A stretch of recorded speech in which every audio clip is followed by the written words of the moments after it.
तो कौन कहता है पेंशन सिर्फ गवर्नमेंट एम्प्लॉयज को मिलती है? पेंशन प्राइवेट एम्प्लॉयज को भी मिलती है। असला हम भी रखते हैं पहलवान। अब ये पेंशन कैसे मिलेगी? हमारी सैलरी से कटती भी है, नहीं कटती है, क्योंकि सैलरी स्लिप में तो बस आपको पीएफ ही कटता हुआ दिखता है। और पीएफ का क्या रोल होता है? पीएफ हमारी सैलरी से कितनी कटती है? ज़्यादा या कम भी कटवा सकते हैं क्या? पीएफ निकालना चाहिए, नहीं निकालना चाहिए? क्या क्या कंडीशन होती है पीएफ एंड पेंशन निकालने के लिए? पीएफ और पेंशन में डिफरेंस क्या है? और पीएफ ट्रांसफर का प्रोसेस क्या होता है? ये सारी बातें इस वीडियो में डिस्कस करने वाले हैं। तो चलो शुरू करते हैं। तो पहली बात तो पीएफ क्या है और ये क्यों बनाया गया है? पीएफ या फिर ईपीएफ एम्प्लॉय प्रोविडेंट फंड ये एग्जिस्ट करता है 3 रीजन की वजह से। पहला, आपकी जबरदस्ती लॉन्ग टर्म सेविंग, क्योंकि आप खुद तो करने वाले हो नहीं। दूसरा, रिटायरमेंट सिक्योरिटी, बुढ़ापे में अगर बच्चों ने घर से भगा दिया फिर। और तीसरा, इमरजेंसी सपोर्ट। और इस पीएफ को ईपीएफओ मैनेज करता है, जो कि गवर्नमेंट ऑफ इंडिया के अंडर आता है। अब आपका जो पीएफ है यानी प्रोविडेंट फंड होता है, वो या तो ईपीएफओ मैनेज कर रहा होता है, या तो आपकी जो कंपनी है उसका खुद का प्राइवेट ट्रस्ट होता है, जो कि अगेन सुपरविजन ऑफ ईपीएफओ के अंडर होता है और सारी रूल्स एंड रेगुलेशन गाइडलाइंस को फॉलो कर रहा होता है।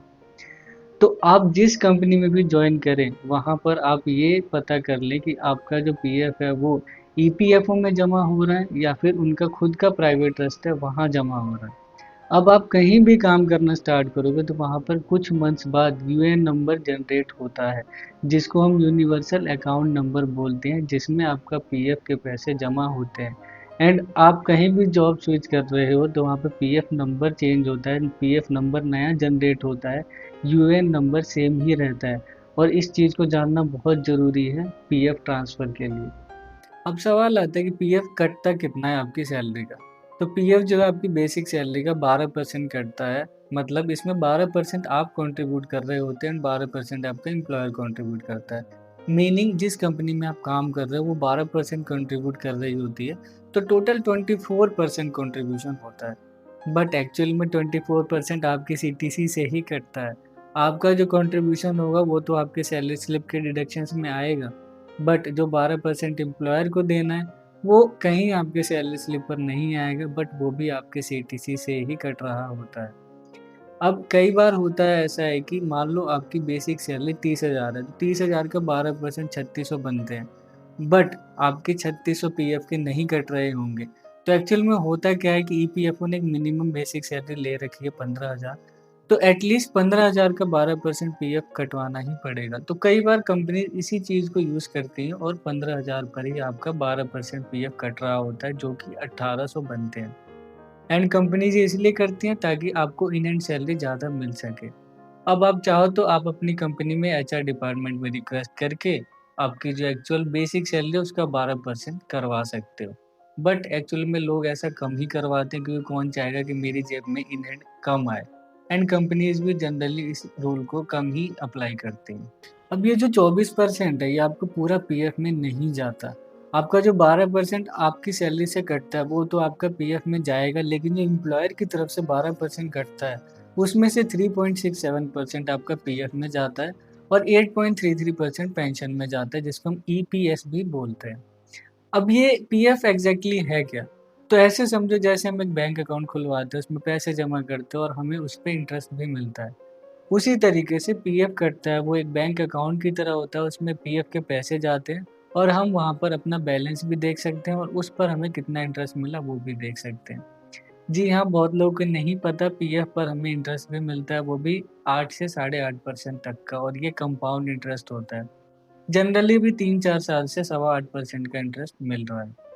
और पीएफ का अमाउंट जब आप 58 ईयर्स जो रिटायरमेंट की एज होती है उसके बाद आपको मिलता है, वो भी इकट्ठा मिलता है एंड इसके लिए आपको फॉर्म 19 अप्लाई करना होता है।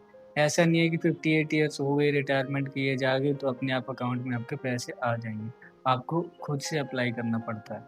तो आई होप आपको पीएफ समझ आ गया होगा। अब एक बार पेंशन को समझ लेते हैं। अब पेंशन जो है वो आपका 8.33% कटता है 15,000 का, जो कि पेंशन की सैलरी कैप या सैलरी सीलिंग होती है उसका कटता है। तो ये कन्फ्यूजन मत पालो कि अगर मैं ज़्यादा कमा रहा हूँ तो मेरा एम्प्लॉयर ज़्यादा पीएफ देगा और ज़्यादा पेंशन भी देनी पड़ेगी। तो ऐसा नहीं होता है। आप कितना भी कमा लो पेंशन सबकी सेम ही कटती है और ये एक पेंशन पूल होती है उसमें जमा होती है। और आपकी जो पेंशन होती है उस पर आपको कोई इंटरेस्ट भी नहीं मिलता और ना ही आप कहीं इस पेंशन को देख सकते हो कि आपका कितना पेंशन जमा हुआ है। एंड रिटायरमेंट के बाद जो कि 58 एज होती है उसके बाद सबको ऑलमोस्ट सेम ही पेंशन मिल रही होती है, डिपेंडिंग ऑन कि कितने साल सर्विस की है। अगर दो लोग हैं दोनों ने same amount of time service किया है तो दोनों को सेम ही पेंशन मिल रही होगी। तो किसी की पेंशन ज़्यादा या कम उस पर डिपेंड करता है कि उसने कितना ज़्यादा टाइम काम किया है। एंड ये पेंशन जो है ये हर मंथ मिलती है और अपने आप 58 ईयर्स होने के बाद नहीं मिलती। फॉर्म 10 ही अप्लाई करना होता है पेंशन के लिए। उसके बाद जैसे ही आप अप्लाई करोगे तो लाइफ टाइम जब तक आप जिंदा हो तब तक आपको हर मंथ की पेंशन आपको मिलती है। तो आई होप आपको समझ आ गया होगा पीएफ क्या है, पेंशन क्या है और दोनों में डिफरेंसेस क्या है। एक बार मैं दोबारा से समरी बता देता हूँ। आपका बेसिक सैलरी का 12% पीएफ कटता है। सेम 12% आपका एम्प्लॉयर भी देता है। बट उस 12% में से कुछ परसेंट पीएफ के लिए जाता है, कुछ परसेंट पेंशन के लिए जाता है। आपकी पीएफ जमा होती रहती है, आप उसकी पासबुक देख सकते हो ईपीएफओ पे या उमंग ऐप पे। एंड अगर आपकी कंपनी का प्राइवेट ट्रस्ट है तो उनकी कोई और साइट होगी, आप वहाँ पे देख सकते हो। आप ये भी देख सकते हो कि उस पे आपको इंटरेस्ट कितना मिला। एंड ये आपको रिटायरमेंट के बाद यानी 58 ईयर्स के बाद आपको इकट्ठा मिलता है। एंड पेंशन आपको हर मंथ मिलती है, वो भी रिटायरमेंट के बाद। तो आपको कुछ नहीं करना, बस अपना पीएफ कटवाना है। आपको पीएफ के पैसे भी मिलेंगे एंड पेंशन भी मिलेगी, वो भी हर मंथ। तो अगर आप जॉब स्विच कर रहे हो तो आपको क्या करना चाहिए? पीएफ और पेंशन विड्रॉ कर लेनी चाहिए या फिर पीएफ को ट्रांसफर कराना चाहिए? अब देखो, जब आप जॉब स्विच कर रहे हो तो आपके पास 3 ऑप्शन हो सकते हैं। पहला कि आप इमीडिएट स्विच कर रहे हो, तो इस केस में तो विथड्रॉल अलाउड ही नहीं होता। आपका पीएफ ट्रांसफर ही होता है और आपकी पेंशन चलती रहती है। दूसरा ऑप्शन है जब आपका जॉब गैप आ गया है या फिर आप अनएम्प्लॉयड हो 2 या 2 से ज़्यादा महीने के लिए। तो इस केस में आप अपना पीएफ भी निकाल सकते हो और आप अपनी पेंशन भी निकाल सकते हो। अगर आपको काम करते हुए 5 साल से कम हो गए, तो आप अपनी पीएफ निकालोगे, तो उस पर आपको टैक्स भरना पड़ेगा according to the tax slab. और अगर आपको काम करते हुए 10 साल से कम हुए हैं, तो आप अपनी पेंशन भी निकाल सकते हो। तीसरा ऑप्शन है पार्शियल विड्रॉल का। इसमें आप पीएफ का कुछ परसेंट विड्रॉ कर सकते हो। कुछ केसेस में वीडियो पर एक चार्ट आ रहा होगा, आप चार्ट देख सकते हो किस केसेस में कितने परसेंट आपको पीएफ मिलेगा एंड पेंशन आपकी चलती रहती है। तो यहाँ पर मैं एक और पॉइंट ऐड करना चाहूँगा, अगर आपको 10 साल से ज़्यादा काम करते हो गए हैं, तो आपकी पेंशन लॉक हो जाती है 58 ईयर्स तक। तो आपकी पेंशन है वो रिटायरमेंट के बाद ही, मतलब 58 ईयर्स ऑफ एज के बाद ही आपको मिलना चालू होगी। 10 साल सर्विस के बाद आप पेंशन नहीं निकाल सकते। अब सवाल ये है कि अगर आप क्राइटेरिया फुलफिल करते हो, तो आपको पीएफ या पेंशन निकालना चाहिए कि नहीं? तो मैं ये बोलूँगा कि आप पीएफ को ना निकालो, क्योंकि पीएफ का पैसे के ऊपर आपको 8% से ऊपर का कंपाउंड इंटरेस्ट मिलता है और ये सेविंग की तरह होती है, तो उसको टच करना सही नहीं है एंड ये पैसा टैक्स फ्री होता है। हाँ, अगर आप चाहो तो पेंशन का पैसा निकाल सकते हो, बट अगेन क्राइटेरिया फुलफिल होना चाहिए। आप अनएम्प्लॉयड होने चाहिए 2 या 2 से ज़्यादा मंथ्स के लिए और आपकी सर्विस 10 साल से कम होनी चाहिए, तो आप निकाल लो। क्योंकि आप इस पैसे को कहीं भी इन्वेस्ट करोगे तो आपको पेंशन से ज़्यादा ही मिलेगा। अब आते हैं पीएफ ट्रांसफ़र के प्रोसेस पर। तो उससे पहले जब भी आप वर्क करना स्टार्ट करो तो आप या तो खुद से यूएएन नंबर जनरेट कर लो, कंपनी आपसे यूएएन नंबर मांगेगी, या फिर जब आपकी कंपनी की तरफ से यूएएन नंबर जनरेट हो जाए तो आप ईपीएफओ पर अपने आप को रजिस्टर कर लो। आधार केवाईसी, बैंक केवाईसी कंप्लीट कर लो।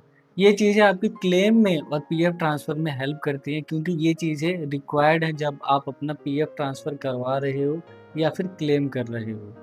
अब अगर आप प्रेज़ेंट कंपनी में काम कर रहे हो, वो अपना पीएफ ईपीएफओ में रखते हैं और आप जिस न्यू कंपनी में जा रहे हो, वहाँ पर भी वो ईपीएफओ में रखती हैं पीएफ। तो आपको कुछ नहीं करना, जब आपका बैकग्राउंड वेरिफ़िकेशन होगा, तब आपको यूएएन नंबर देना है एंड आपका पीएफ ट्रांसफ़र हो जाएगा, वो एचआर देख लेते हैं, कर लेते हैं। पर अगर आप ऐसी कंपनी में हो जिनका खुद का प्राइवेट ट्रस्ट है, जिनको एग्जेम्प्टी ट्रस्ट भी बोलते हैं, for example HCL, TCS, Wipro, Infosys, तो फिर आपको फॉर्म 13 भरना पड़ेगा पीएफ ट्रांसफ़र के लिए। तो आप उसके लिए क्या करोगे? आप ईपीएफओ पर लॉगिन करोगे अपने यूएएन नंबर से, वहाँ पर सर्विसेज़ में जाकर आप अपने ट्रांसफ़र रिक्वेस्ट के लिए फॉर्म भरोगे। उसमें आपका प्रीवियस ऑर्गेनाइजेशन और करंट ऑर्गेनाइजेशन डिटेल्स अपने आप आ जाती है। क्योंकि आपने न्यू कंपनी जिसमें जॉइन किया है उसमें आपने अपना यूएएन नंबर दिया है और वहाँ पर आपका पीएफ नंबर भी जनरेट हो चुका है। इसलिए आपको कंपनीज की डिटेल्स ईपीएफओ पर मिल जाती हैं, तो आप उन डिटेल्स को वेरीफाई कर लो, उस डिटेल का प्रिंट निकाल लो और उस पर साइन कर लो। अब हो सकता है कि आपको वहीं से यानी ईपीएफओ से ट्रांसफ़र हो जाए या फिर कंपनी के खुद के पोर्टल होते हैं, वहाँ पर आपको करंट कंपनी की डिटेल्स के साथ-साथ आपको ये वाला यानी फॉर्म 13 भी अपलोड करना पड़ सकता है। अब आपका कितना पैसा जमा हो गया है, पीएफ ट्रांसफ़र हुआ है, नहीं हुआ, पिछली कंपनी का कितना पीएफ इकट्ठा हुआ था, नई कंपनी का कितना इकट्ठा हो चुका है अब तक, तो ये सारी चीज़ें आप जाकर ईपीएफओ की साइट पर वहाँ पर पासबुक पर देख सकते हो या फिर आप उमंग ऐप भी डाउनलोड कर सकते हो, वहाँ पर भी देख सकते हो। ये सारी बातें थी पीएफ और पेंशन से रिलेटेड। अगर आपका कोई भी डाउट है तो आप कमेंट सेक्शन में ज़रूर लिखें। तो मिलते हैं नेक्स्ट वीडियो में। Signing off.